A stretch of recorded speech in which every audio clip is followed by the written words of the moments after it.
Hello guys, कैसे हैं? I hope आप सभी अच्छे होंगे।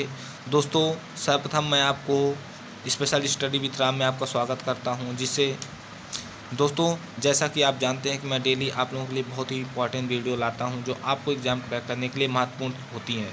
तो चलते हैं आज दोस्तों हम पर्यावरण के बारे में। आज का हमारा टॉपिक है पर्यावरण।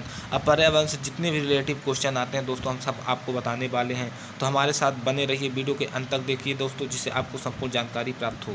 तो चलते हैं आज के पहले क्वेश्चन में दोस्तों। अब तक ज्ञात ग्रहों में पृथ्वी एकमात्र ऐसा ग्रह है जहाँ जीवन है, क्योंकि जीवन के लिए आवश्यक तत्व भूमि, जल और वायु यहाँ मौजूद है। दोस्तों, जो हमारे जीवन जीने के लिए पहले कहा जाता था कि रोटी, कपड़ा और मकान चाहिए, वो दोस्तों हमारे पृथ्वी पर उपलब्ध है, इसलिए हम इसको जीवन दायनी के नाम से भी जाना जाता है। नेक्स्ट है स्वपोषित वर्ग के अंतर्गत वे पौधे आते हैं जो अपना भोजन स्वयं बनाते हैं। दोस्तों, हमारा नेक्स्ट क्वेश्चन है स्वपोषित वर्ग। दोस्तों, स्वपोषित वर्ग क्या है? जो वे पौधे, ऐसे पौधे जो भोजन अपने स्वयं से बनाते हैं, ठीक, किसी माध्यम से नहीं बनाते दोस्तों। तो यानी किसी की सहायता नहीं लेते हैं, ऐसे पौधों को हम स्वपोषित वर्ग में कहते हैं। जैसे जितने भी पेड़ पौधे होते हैं, उनकी जो भी पत्तियां होती है अवशोषित करती है, वो स्वपोषित वर्ग के अंतर्गत आती हैं। नेक्स्ट, परपोषित वर्ग। उन जीवों को सम्मिलित रूप से किया जाता है जो स्वपोषित जीवों द्वारा निर्मित जैविक पदार्थों को अपने भोजन के रूप में निर्भर रहते हैं। जैसे दोस्तों, मनुष्य एक परपोषित वर्ग का जीव है, जबकि पेड़ पौधे स्वपोषित वर्ग के जीव हैं।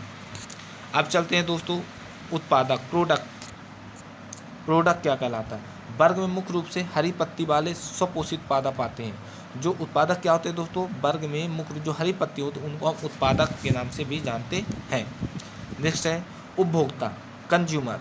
वर्ग में मुख्यतः परपोषित जीव जैसे मानव सहित तंतु जंतु जितने भी होते हैं वो क्या कहलाते हैं? उपभोक्ता श्रेणी में आते हैं। नेक्स्ट है वियोजक। वियोजक दोस्तों क्या है?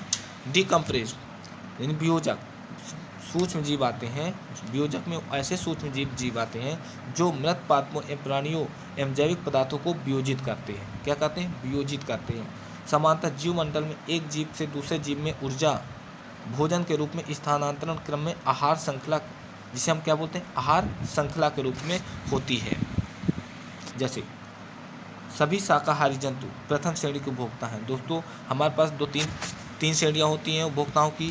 वो भी प्रथम जो श्रेणी का उपभोक्ता है उन्हें क्या कहते हैं? शाकाहारी जंतु। अब देखते हैं दोस्तों, शाकाहारी जंतु किन्हें कहते हैं? शाकाहारी जंतु उन जंतु कहते हैं जो वनस्पतियों को भोजन के रूप में उपयोग करते हैं। कौन? वनस्पतियों का भोजन के रूप में उपयोग करते हैं। जैसे खरगोश, गाय, बकरी, हिरण, चूहा, बंदर, हाथी, जिराफ इत्यादि प्रथम श्रेणी के उपभोक्ता हैं। नेक्स्ट देखते हैं दोस्तों, वे सभी जंतु द्वितीय श्रेणी के उपभोक्ता किन्हें कहते हैं? वे सभी जंतु जो भोजन के लिए प्रथम श्रेणी के उपभोक्ताओं पर निर्भर करते हैं। दोस्तों, कैसे रहते हैं? जो प्रथम श्रेणी के उपभोक्ता अर्थात गाय, खरगोश, बकरी, इन पर निर्भर करते हैं, उन्हें हम द्वितीय श्रेणी के उपभोक्ता कहते हैं। जैसे मेढक, छिपकली, सर्प भी दोस्तों क्या है? एक द्वितीय श्रेणी का उपभोक्ता है। साथ साथ में मनुष्य भी। नेक्स्ट, अपघटक। अपघटक किन्हें कहते हैं दोस्तों? अपघटक सूक्ष्म जीव होते हैं जो कि सभी मृत जीवों, पौधे एवं जंतुओं को अपघटित कर देते हैं। दोस्तों, वर्ष 1935 में एजी टांसले द्वारा इकोसिस्टम शब्द का प्रयोग किया गया था। कब किया गया था? 1935 में एजी टांसले द्वारा किया गया था। बिना किसी परिस्थिति तंत्र में सर्वप्रथम ऊर्जा का स्रोत क्या होता है दोस्तों? सूर्य होता है, जो प्रमुख रूप से ऊर्जा का स्रोत माना जाता है। हरे पौधों द्वारा प्राप्त की गई सौर ऊर्जा अधिकांश भाग उसमें ऊर्जा में परिवर्तित हो जाती है। किसमें दोस्तों? उसमें